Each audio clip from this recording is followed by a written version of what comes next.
En 1987, un empleado de archivo abrió una carpeta titulada Niños desaparecidos. Dentro de una oficina municipal de registros, revisó los documentos y no encontró ninguna denuncia por desaparición.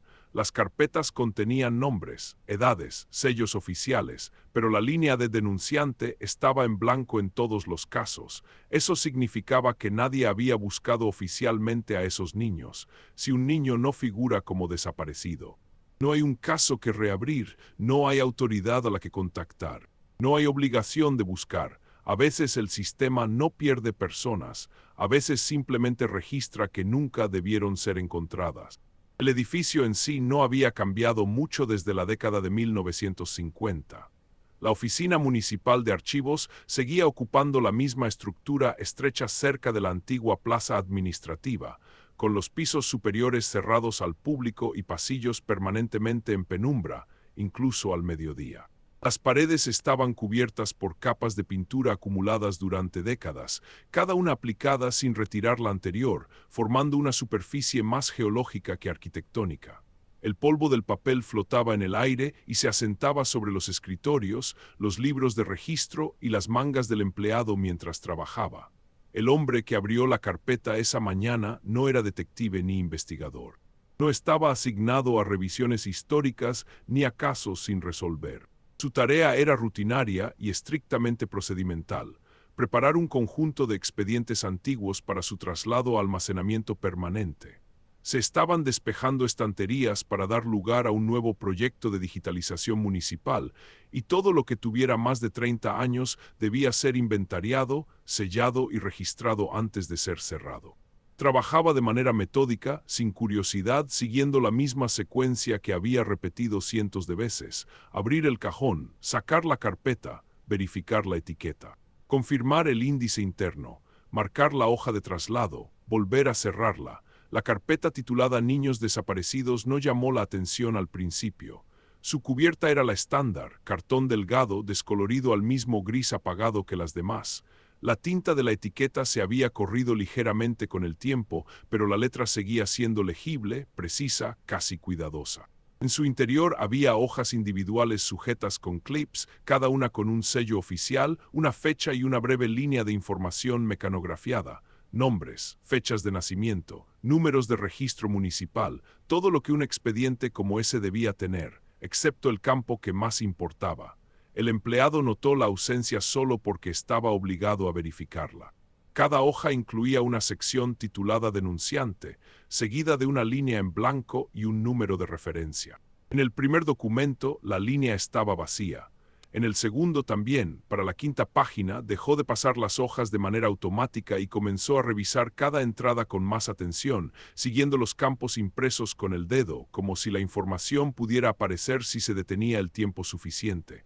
No apareció. No había nombres de padres, ni de tutores, ni de instituciones que hubieran presentado la denuncia. Solo niños registrados como desaparecidos sin que existiera una sola solicitud inicial. En ese punto los documentos no decían nada sobre dónde habían esperado esos niños, pero los edificios tienen formas de registrar el tiempo a través de los cuerpos. Un niño que permanece sentado durante horas no se queda inmóvil, las piernas se entumecen, la espalda se apoya contra madera o piedra fría. La postura se derrumba mucho antes de que alguien lo escriba. Al principio, el empleado asumió que se trataba de un error administrativo. Los expedientes de décadas anteriores solían estar incompletos, dañados o mal estandarizados. Algunos carecían de firmas, otros habían perdido anexos que se habían archivado por separado y luego extraviado. Ese tipo de cosas ocurría con la suficiente frecuencia como para no resultar llamativo, pero esto era distinto. El formato era consistente, los sellos eran válidos, las fechas seguían una secuencia. La misma ausencia se repetía, página tras página, a lo largo de varios años. El empleado revisó la hoja de índice al inicio de la carpeta. Enumeraba el total de registros: 23, todos menores de edad, todos menores de 12 años al momento de su inscripción, todos marcados con el mismo código de clasificación utilizado para desapariciones no resueltas. Lo que no figuraba era un número de caso. En el sistema municipal, una desaparición solo se convertía en caso cuando alguien presentaba una denuncia. Sin esa denuncia, el expediente existía en una especie de limbo administrativo. Podía ser catalogado, podía ser sellado, incluso podía ser archivado, pero no podía activar una investigación, una orden de búsqueda ni una notificación entre departamentos. El empleado se reclinó en la silla y miró hacia el pasillo, casi esperando que alguien más lo estuviera observando. La oficina estaba en silencio. La mayoría del personal se encontraba en otro piso, preparando otro traslado. El edificio emitía sus sonidos habituales, pasos lejanos, el zumbido bajo del cableado antiguo, el golpe ocasional de una puerta que se cerraba en algún lugar más arriba. Volvió a la carpeta y revisó nuevamente las fechas. La entrada más antigua era de finales de los años 60. La más reciente, de principios de los 80. Más de una década de niños documentados como desaparecidos sin que se hubiera presentado una sola solicitud formal de búsqueda. En ese momento, el empleado hizo algo que no estaba obligado a hacer. Abrió un segundo cajón y sacó otra carpeta del mismo período, esta titulada Desapariciones de adultos. El contraste fue inmediato. Cada expediente incluía un denunciante, un cónyuge, un vecino. Un empleador, en algunos casos, incluso un administrador hospitalario o un funcionario local. Los nombres llenaban los campos correspondientes, los números de referencia conectaban los expedientes con registros policiales, las notas marginales indicaban acciones de seguimiento, traslados o cierres. Ahí el sistema funcionaba, de manera imperfecta pero visible. Luego sacó una tercera carpeta, relacionada con casos juveniles que habían sido resueltos. Una vez más, el patrón se repetía. Toda desaparición comenzaba con una denuncia, toda denuncia generaba un caso. Todo caso producía una cadena de movimientos administrativos, incluso cuando el resultado final era incierto. La carpeta de niños desaparecidos no hacía nada de eso, existía sin haber llegado nunca a operar como caso. El empleado no informó su hallazgo ese día, no de inmediato, no existía un protocolo para hacerlo. Los expedientes no eran técnicamente incorrectos, estaban completos según su clasificación. Habían sido sellados, registrados y almacenados exactamente como se requería. Desde el punto de vista procedimental, no había nada que corregir. Y sin embargo, la ausencia en el centro de la carpeta se sentía deliberada, como si el sistema no hubiera sido utilizado para encontrar niños, sino para dejar constancia formal de que nadie los buscaría. Antes de sellar la carpeta para su traslado, el empleado hizo una breve anotación en el registro interno. No era una acusación ni una conclusión, solo una observación factual, escrita en lenguaje administrativo neutral, del modo en que se escriben todas las cosas incómodas en ese edificio. Campo de denunciante vacío en todos los registros. No se encontraron números de caso vinculados. Firmó con su nombre, añadió la fecha y cerró la carpeta. Esa nota no activaría una investigación, no alertaría a ninguna autoridad. No cambiaría el estado de los expedientes, pero garantizaba una cosa, que la ausencia quedara registrada. Y una vez que una ausencia queda documentada, ya no puede descartarse como un simple error. En ese punto comienza a formarse una pregunta razonable y conviene plantearla antes de que la historia avance más. Si nadie denunció la desaparición de esos niños, ¿quién envió sus nombres? Y más importante aún, ¿bajo qué autoridad fueron clasificados como desaparecidos en primer lugar? Esas preguntas todavía no existían dentro del sistema, pero los documentos sí. Y en la historia archivística, los documentos siempre llegan primero. La nota que el empleado añadió al registro interno no hizo avanzar los expedientes, pero cambió la manera en que podían leerse. Una vez que la ausencia quedó reconocida por escrito, dejó de ser invisible. Cualquiera que se encontrara con la carpeta a partir de ese momento la vería, incluso si decidía no actuar. Pasaron varias semanas antes de que el empleado volviera al asunto. El traslado se completó, las cajas fueron selladas y los registros más antiguos se movieron al depósito municipal ubicado en las afueras de la ciudad. Fue allí, en un almacén administrativo reconvertido, con largos pasillos de concreto y estanterías numeradas, donde la carpeta volvió a aparecer.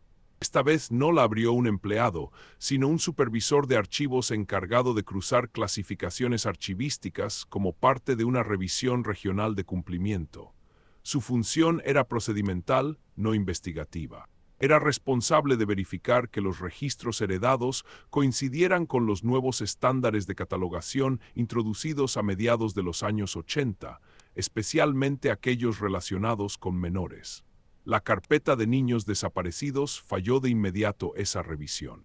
Según los nuevos estándares, toda desaparición que involucrara a un menor debía tener un punto de origen claro, una denuncia policial, una orden judicial o una derivación institucional.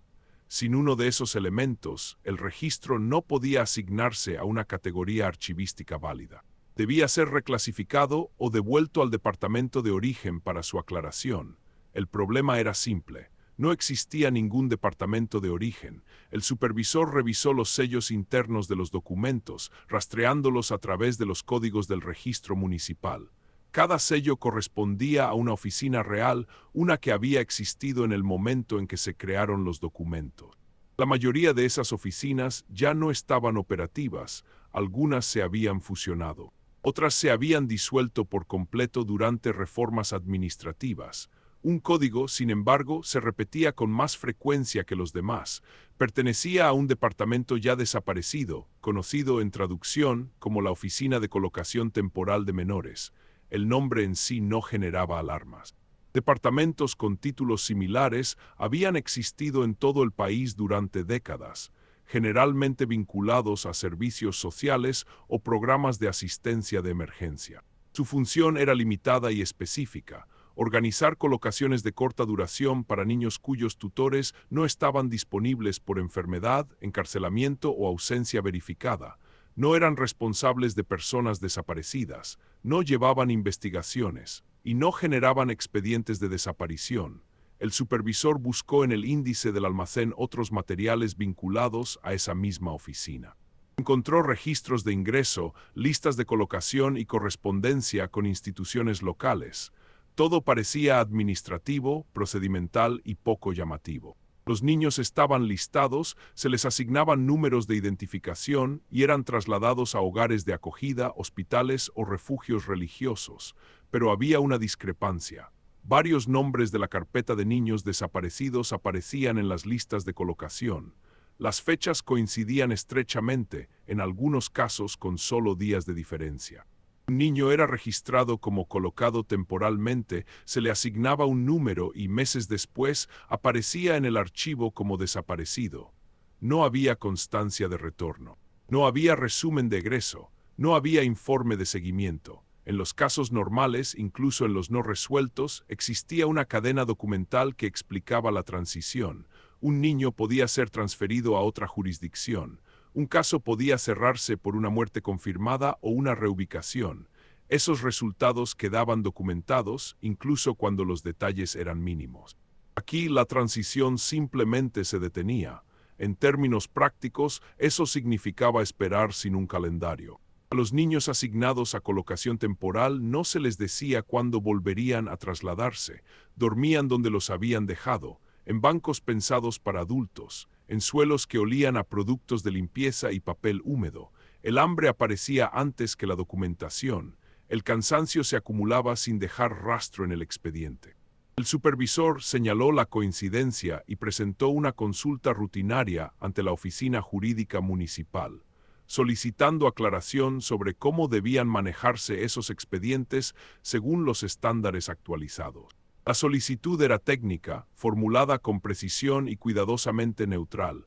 Preguntaba si los archivos provenientes de una oficina de colocación ya inexistente, sin denuncias formales de desaparición, podían conservarse como registros archivísticos. La respuesta llegó 3 semanas después. No respondía a la pregunta.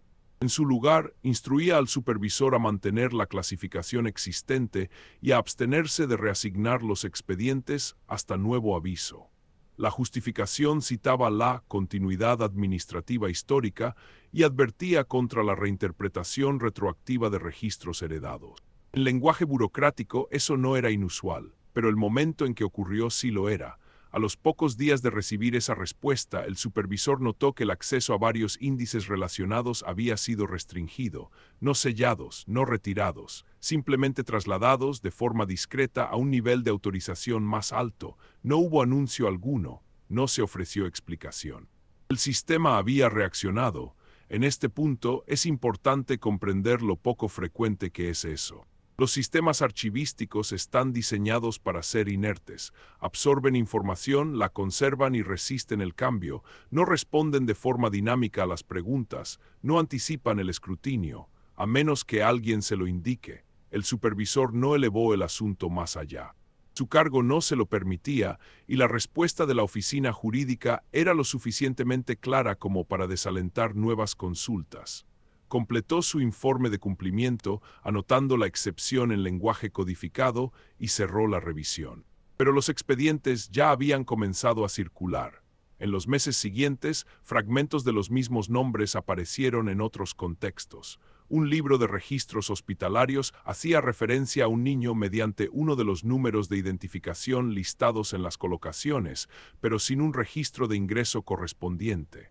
Un padrón escolar mostraba una inscripción que nunca se completó. Un suplemento censal incluía una marca de ausencia temporal, seguida de ninguna actualización. Ninguna de esas entradas por sí sola habría llamado la atención. Los registros administrativos están llenos de líneas incompletas y anotaciones sin resolver. Lo que hacía distintas a estas era su alineación, instituciones distintas, años distintos, los mismos niños, y aún así ninguna denuncia inicial. En algún punto la pregunta cambia. Ya no es a dónde fueron los niños, sino por qué nunca se les permitió convertirse en casos, porque el sistema no falló en encontrarlos, falló en activarse. Esa es una distinción crítica y los documentos la dejan clara. Los niños eran lo suficientemente visibles como para ser registrados, trasladados, numerados y referenciados. Existían en los márgenes de múltiples instituciones. Los cuerpos no existen en los márgenes. Duelen, se vuelven pesados. Reaccionan a luces que permanecen encendidas demasiado tiempo y a salas que nunca terminan de calentarse. Nada de eso requería documentación y nada de eso generaba urgencia. Lo que nunca llegaron a ser fue una responsabilidad. Sin denuncia no había jurisdicción. Sin jurisdicción no había obligación. Si al escuchar esto piensas que un patrón así habría requerido coordinación, tienes razón, pero la coordinación no siempre se parece a una conspiración. A veces se parece a una alineación, a procedimientos que encajan lo justo para impedir una escalada sin necesidad de una sola decisión explícita. En esta etapa de la historia, el archivo hace otra cosa que los archivos suelen hacer cuando la presión se acumula en silencio. Se fragmenta. Los documentos no se destruyen, se redistribuyen. Un libro aquí, un índice suplementario allá. Cada pieza permanece intacta, pero el conjunto se vuelve más difícil de ensamblar. Lo que antes existía en una sola carpeta ahora requiere cruces entre departamentos, años y sistemas de clasificación. La carpeta de niños desaparecidos permanece, pero se vuelve cada vez más aislada, más difícil de contextualizar sin acceso a los documentos circundantes que antes la explicaban. Y eso plantea otra pregunta, una que conviene sostener antes de avanzar. Si estos niños pasaron por instituciones legítimas y si sus registros se conservaron en silencio sin llegar nunca a convertirse en casos, ¿quién se benefició de que permanecieran administrativamente sin resolver? Más importante aún, ¿quién fue responsable de asegurarse de que nadie hiciera esa pregunta en su momento?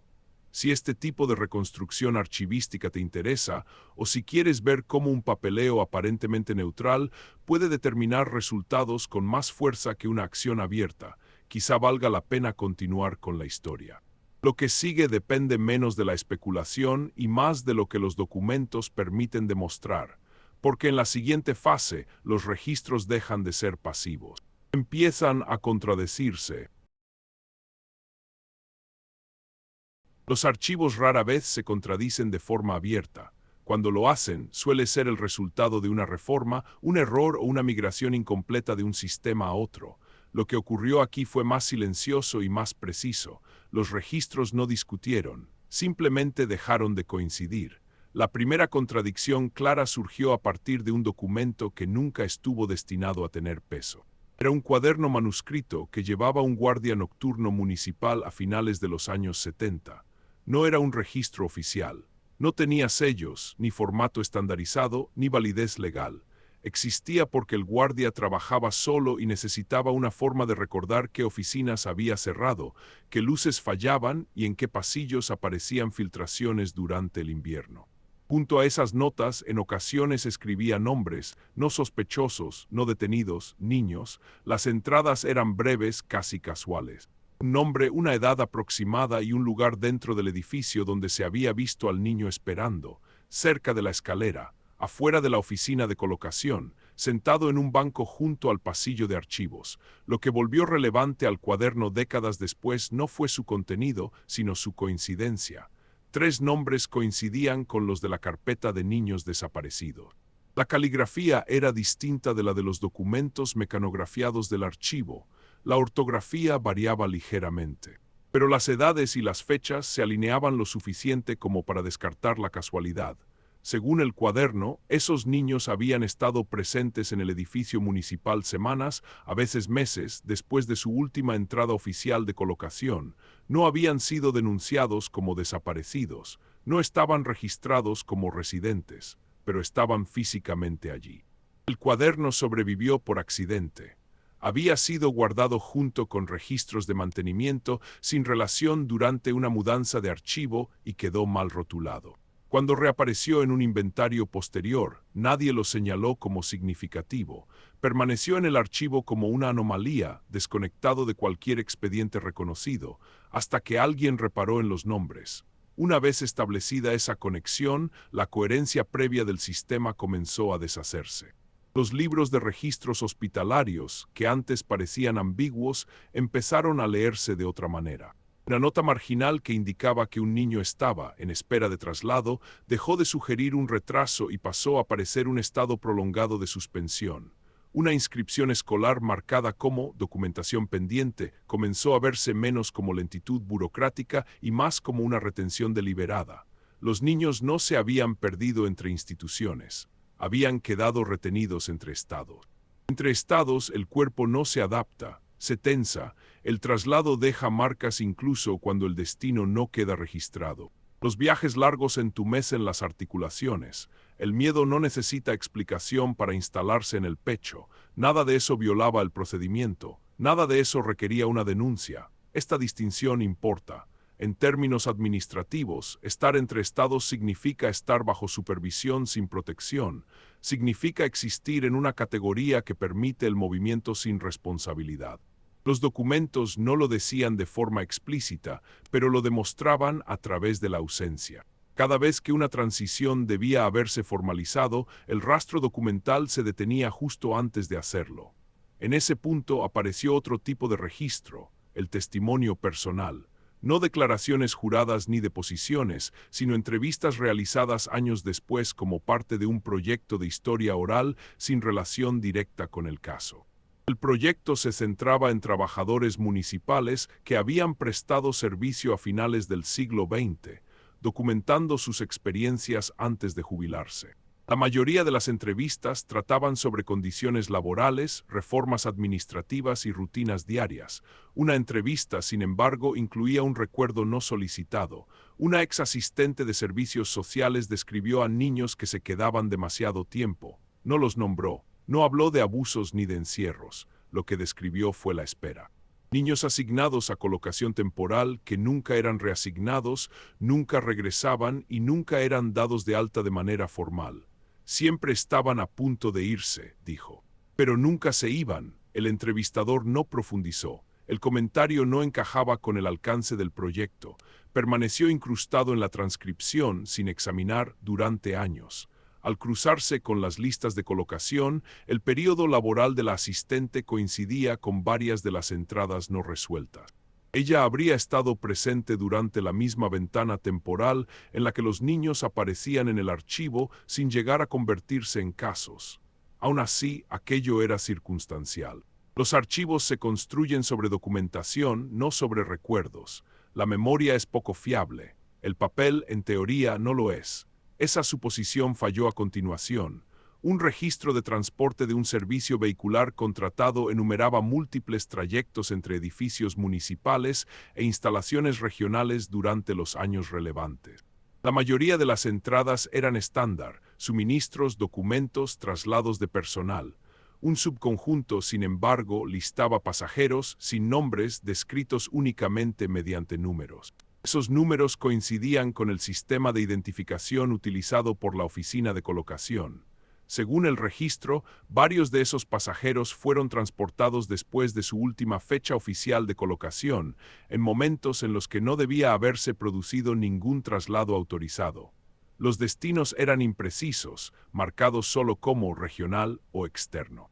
No existían registros de ingreso correspondientes en las instalaciones de destino.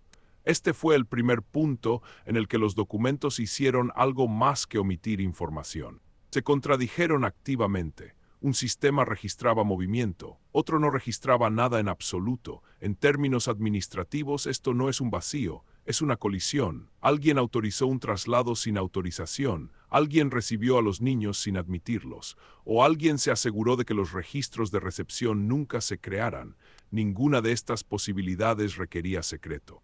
Solo requerían que cada paso permaneciera técnicamente conforme dentro de su marco limitado. Un vehículo se movió, un niño fue trasladado. Un documento fue sellado, y sin embargo ningún expediente capturó la acción completa. Aquí es donde el peligro se vuelve más claro. Si un niño existe solo como colocación temporal, luego como entrada de transporte y después como ausencia, no hay ningún momento en el que quede protegido por los mecanismos diseñados para prevenir la desaparición. El sistema no falla. Funciona tal como fue diseñado, pero solo para quienes cruzan sus umbrales en el orden correcto. Estos niños nunca lo hicieron. En esta etapa es razonable preguntarse si alguien en su momento reconoció lo que estaba ocurriendo.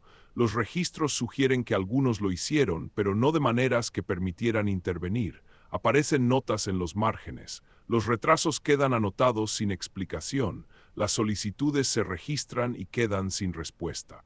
Nada es lo suficientemente explícito como para acusar, todo es lo suficientemente claro como para reconstruir, y la reconstrucción es peligrosa. Porque una vez que los patrones se reconstruyen, la responsabilidad puede inferirse. No una responsabilidad moral, sino administrativa, que suele ser la única que importa en los casos archivísticos. Antes de avanzar, detente en esta pregunta. Si existen documentos que muestran a niños siendo trasladados, referenciados y observados después de su desaparición oficial, entonces su ausencia no fue un accidente, fue un resultado. Y los resultados, a diferencia de los errores, suelen beneficiar a alguien. Quien fue ese alguien aún no aparece en los archivos, pero los archivos ya no son neutrales, están empezando a señalar hacia afuera. La carpeta aún existe. Se conserva en el mismo archivo municipal, ahora trasladado a una instalación más moderna, con control de temperatura y registros digitales de acceso. Su clasificación no ha cambiado, la etiqueta sigue siendo neutral, el contenido está intacto.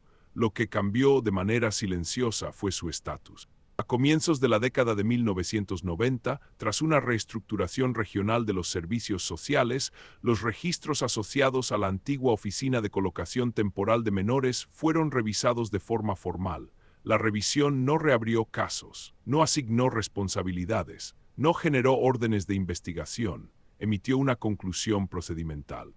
Los expedientes fueron declarados administrativamente completos. El lenguaje de la resolución fue preciso. Los niños no podían ser reclasificados como personas desaparecidas debido a la ausencia de denuncias iniciales. No podían ser reasignados a ninguna jurisdicción activa, ya que la oficina de origen ya no existía. No se requería ninguna acción correctiva, porque no se podía demostrar ninguna infracción procedimental conforme a los estándares de la época. La conclusión fue firmada, la fecha fue sellada, el asunto quedó cerrado. A partir de entonces, el acceso a la carpeta requirió un código de justificación.